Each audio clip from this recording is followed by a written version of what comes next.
Film dimulai saat seorang aktor tambahan bernama Dom diperlakukan tidak adil oleh para kru, yang mana saat itu ia dihajar betulan oleh pemain yang lain.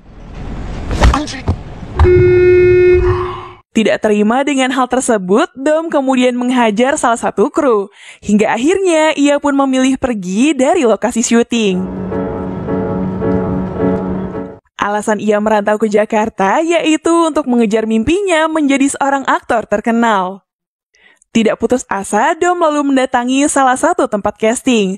Namun saat ia diminta untuk berfoto yang hanya menggunakan celana dalam, ia pun sangat emosi dan langsung pergi dari tempat casting tersebut. Bisa dibuka sedikit resletingnya? Tai, ya Allah, bukan buat... Singkat cerita, setelah belanja di minimarket, Dom melihat seorang wanita bernama Pinkan yang saat itu mobilnya sedang mogok. Dom lalu menawarkan diri untuk mendorong mobilnya, namun Dom meminta si Pinkan untuk membayarnya. Sesaat kemudian, Radit yang merupakan pacarnya si Pinkan kemudian meminta Dom untuk membantunya mendorong mobil. Setelah mobilnya nyala, si Dom cuma dibayar goceng. Tai, goceng doang. Dom lalu bertanya ke mereka mengenai tempat tinggal yang murah, karena sekarang ia tidak tahu harus kemana. Di sini mereka berdua lalu mengajaknya pergi ke tempat tinggal yang murah. Dalam perjalanan, Dom memberitahu kalau dirinya adalah seorang aktor yang merantau ke Jakarta. Seriusan aktor? Iya, aktor. Tapi masih coba-coba, Kak. Sesampainya di sana, Pinkan kemudian mengajaknya bertemu dengan ibu kontrakan. Setelah KTP-nya diperiksa, si ibu berpesan untuk tidak boleh memakai narkoba. Nih, 8. Setelah masuk ke dalam, Dom tidak sengaja mendengar pembicaraan Radit yang akhirnya tahu kalau dia ternyata adalah bandar narkoba. Bang, Roni ketangkep. Perlu diketahui, ternyata si Dom ini adalah seorang pemuda yang haus akan seks. Karena pada saat itu dirinya melakukan VCS dengan seorang wanita. Tiba-tiba Pinkan masuk dan melihat kejadian tersebut. Pakai baju lo. Tak lama kemudian, Radit juga ikut masuk. Karena si Dom ini sudah tidak punya uang, ia pun meminta pekerjaan ke mereka. Meskipun ia sendiri tahu kalau pekerjaan tersebut tidak baik. Bojoinnya? Setelah tas dan juga pakaiannya diperiksa, Dom akhirnya diterima kerja mengingat beberapa anak buahnya yang sudah tertangkap oleh polisi. Singkat cerita, Dom diajarkan bagaimana caranya menimbang serta memasukkan narkoba ke dalam bungkus permen. Jika benar Dom adalah seorang aktor, dia diminta untuk memanfaatkan kemampuannya dalam berakting ketika menjadi kurir narkoba agar tidak dicurigai. Setelah itu, Dom diberikan HP dan diminta untuk langsung mengganti nomornya jika barang sudah diantarkan. Satu lagi, jangan pernah lu kurang-kurangin tuh barang. Singkat cerita, Dom langsung praktek cara memasukkan barang haram tersebut ke dalam bungkus permen. Sebelum mengantarkan paket, Dom diajak dulu ke sebuah barbershop milik Radit yang dibelikan oleh Pinkan. Saat akan berangkat, Radit memberitahu jika salah satu anak buahnya tertangkap oleh polisi, dan Dom diminta untuk mengantarkan paket tersebut besok saja. Nganternya besok aja, putri kena. Keesokan harinya setelah janjian, Dom kemudian menyelipkan barang tersebut di bangku kereta. Tak lama kemudian, terlihat seorang wanita yang langsung mengambil barang haram tersebut. Setelah paket diambil, Dom langsung membuang nomor HP-nya. Setiap harinya, Dom disibukkan dengan pekerjaan barunya tersebut. Sore harinya, karena kerjanya sangat bagus, Radit lalu mengajaknya untuk pesta narkoba di kamarnya. Sekarang kita party di kamar gua. Bersama dengan salah satu temannya Radit yang bernama Pai, mereka berempat kemudian langsung memulai pesta narkoba.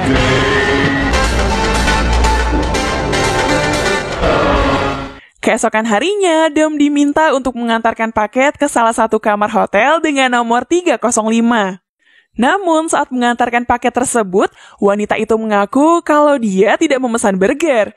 Padahal Dom sudah mengemas barang haram tersebut dalam bentuk makanan. Wagyu beef burger. Burger? Saya nggak pesan burger. Merasa nomor kamar hotelnya sudah benar, Dom kembali mengetuk pintu hingga akhirnya si wanita itu mengaku kalau dia memesan burger. Oh iya deh, saya pesen. Ya, bilangnya nggak pesen. Beberapa hari kemudian, Dom kembali mengantarkan paket di sebuah kereta dengan pembeli yang sama. Saat itu, Dom memberitahu kalau barangnya tidak sengaja terlempar ke bawah kursi yang di atasnya ada seorang pria yang sedang tidur. Setelah melihat ciri-ciri orang yang dimaksud, wanita tersebut kemudian langsung mengambil barangnya yang ternyata pria yang sedang tidur itu adalah si Dom sendiri. Setelah itu, Dom diminta untuk kembali mengantarkan paket ke sebuah bandara. Di sini, Radit memberitahu untuk menyembunyikan barang tersebut di tangannya menggunakan sebuah plester, agar orang lain mengira itu cuma luka biasa. Tapi plester aja di tangan biar kayak luka. Dalam perjalanan, Dom segera menyembunyikan barang tersebut menggunakan plester. Setibanya di bandara, ia pun lolos dari pemeriksaan yang ada di sana. Setelah itu, Dom langsung menempelkan barang tersebut di sebuah kursi. Ini kalau ada di dunia nyata gokil sih, berani nganterin barang ke bandara. Malam harinya, Dom dan Radit datang ke tempat hiburan malam, yang dimana saat itu Pinkan menjadi DJ di tempat tersebut. Ketika itu, Dom membawa seorang wanita masuk ke dalam sebuah toilet. Setelah keluar, Pinkan yang mengetahui mereka sudah berbuat apa, kemudian menasehati untuk jangan memakai perasaan. Bukan siapa kak? Jangan pakai rasa lo. Dalam perjalanan pulang, Radit menuduh kalau Pinkan sudah mulai menyukai Dom. Ia berpikiran seperti itu setelah mendengar pembicaraan mereka sewaktu di toilet. Lo jangan gila deh. Lu becek kan ngeliat dia? Karena si Radit ini orangnya sangat cemburuan, ia pun menyuruh mereka untuk turun. Kemudian Radit menyuruh pacarnya itu untuk mencium si Dom saat itu juga. Sekarang kalian ciuman. Di sini Dom hanya bisa diam karena ia sendiri juga tidak tahu harus berbuat apa. Sakit lo ya.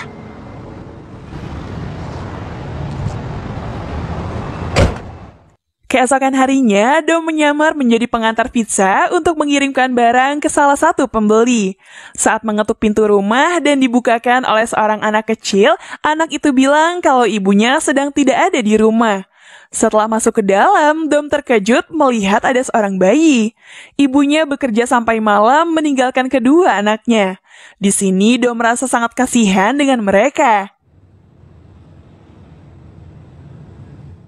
Sebelum pergi, Dom menyimpan barang tersebut ke dalam wadah yang ada di meja. Suatu ketika, Dom kembali diminta untuk mengantarkan barang. Sambil menunggu barangnya diambil, Dom berpura-pura menjadi pegawai pabrik es batu. Karena barang itu belum diambil juga, ia pun menelpon Radit memberitahukan hal tersebut. Di sini, Radit menyuruhnya untuk cepat pergi. Rasanya gue gak enak bang. Ya udah lu cabut aja. Baru juga mau pergi, tiba-tiba ia langsung ditangkap oleh polisi. Bawa aja ke kantor. Entah apa yang abis diurus sama si Radit dengan para polisi, namun dia berhasil mengeluarkannya dari dalam penjara. Di dalam kamar, Dom menulis beberapa mimpi-mimpinya di tembok. Mulai dari banyak uang, pacaran dengan Chelsea Islan, main film, ketemu Chico Jericho, tetap Pak Jokowi. Dan yang terakhir, mengubah hidupnya menjadi lebih baik. Mimpi-mimpi itulah yang sebenarnya sangat ia inginkan. Namun sekarang, ia justru masuk ke dunia hitam ibu kota. Singkat cerita, Dom kembali mengantarkan paket kepada wanita yang sama di dalam kereta. Saat akan turun, Dom mulai memberanikan diri untuk berkenalan dengan wanita tersebut yang diketahui bernama Kansa. Gua Kansa. Gue Dom. Setelah bertanya mengenai pekerjaannya, Kansa memberitahu kalau dirinya bekerja di sebuah rumah sakit sebagai perias mayat. Singkat cerita, setelah mereka lumayan dekat, Kansa lalu mengajaknya untuk melihat pekerjaannya sehari-hari. Umur dan bahagia. Buka dikit. Jo. Setelah itu, Dom diajak mampir dulu ke kosannya. Di sana mereka saling bercerita tentang kehidupan mereka satu sama lain. Saat itu, Dom berpikir keras setelah mendengar bahwa penyesalan itu bisa membunuh seseorang. Ada orang sadar kalau penyesalan itu bisa ngebunuh hidupnya. Hari ke hari hubungan mereka terlihat semakin lebih dekat. Dan saking dekatnya mereka... Ya kalian tahulah mereka ngapain. Dah, lagi. Setelah pulang, Dom kembali menonton film action bareng si ibu kos dan juga penghuni yang lain. Sementara itu, Radit hampir saja membunuh pacarnya sendiri setelah tahu kalau dia sudah tidur dengan pria lain. Meski begitu, Radit merasa sangat bersalah mengingat hidupnya selama ini sudah banyak dibantu olehnya. Suatu ketika, saat akan mengantarkan paket, Dom akhirnya bisa bertemu dengan Chico Jericho di lokasi syuting. Dom jelas sangat senang karena akhirnya ia bisa mengobrol dan berfoto dengan idolanya tersebut. Bang, mirip yang mentor dah. Setelah itu, Dom meminta Chico untuk memberikan selamat kepada temannya yang saat ini sedang ulang tahun. Selamat ulang tahun ya. Semoga panjang umur. Dengan santainya, Dom lalu menaruh barang haram tersebut yang kemudian langsung diambil oleh si pembeli setelah ia pergi. 5 menit lagi ya, standby ya. Keesokan harinya, Dom kembali mengantarkan paket kepada seorang wanita yang bekerja di kantoran.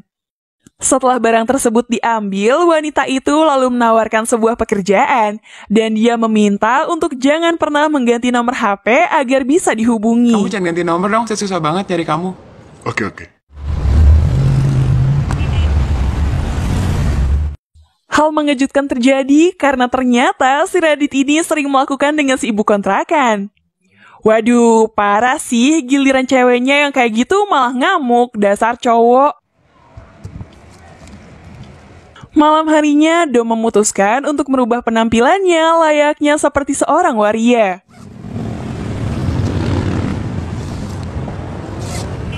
Kemudian, Dom menghubungi calon pembeli dan memberitahu letak barang yang akan diambil. Sesaat setelah itu, datang seorang waria yang mengambil barang tersebut. Setelah pulang, Dom seketika menangis merasa sangat capek dengan kehidupannya yang sekarang. Pagi harinya, Dom meminta izin kepada Radit untuk memperbolehkannya ikut casting. Akan tetapi, Radit langsung mendorongnya yang mana hampir saja terjadi perkelahian.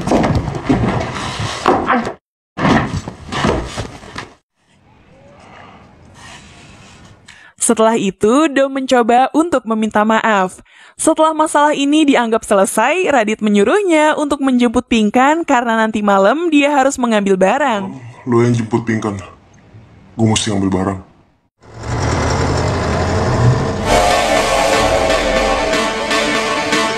Singkat cerita, setelah menjemputnya, Dom mengajak Pinkan pergi ke Ancol. Lu mau ke Ancol gak? Di sana, Pinkan terlihat merasa sangat nyaman dengannya. Dan setelah kembali masuk ke dalam mobil, kalian pasti udah tahu adegan selanjutnya tuh bakal kayak gimana.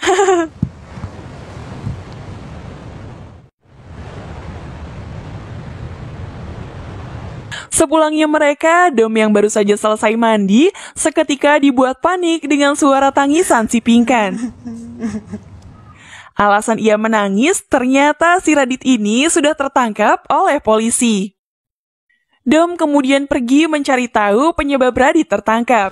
Dan ternyata yang sudah menjadi cepu selama ini adalah si Pai, teman baiknya sendiri.